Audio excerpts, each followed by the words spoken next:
আসসালামু আলাইকুম, সবাই কেমন আছেন? চারিদিকে শুধু পানি আর এর ভিতরই মাছ মারা। আর কি ফেলিয়ে রেখেছিলাম। আর কি জাল তুলতে গিয়ে দেখি দাদু খোলই রেখে গেছে।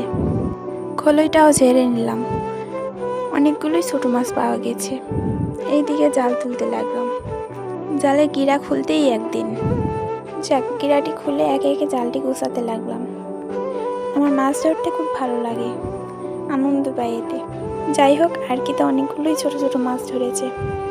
জাল ফেলে যাওয়ার পর থেকে বৃষ্টি হলে নাকি ভালো মাছ ধরে জালে।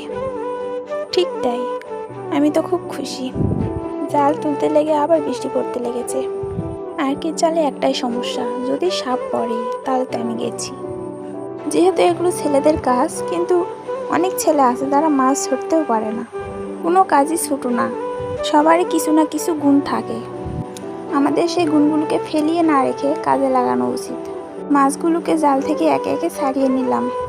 শেষ পর্যন্ত এই যে আমার মাছ।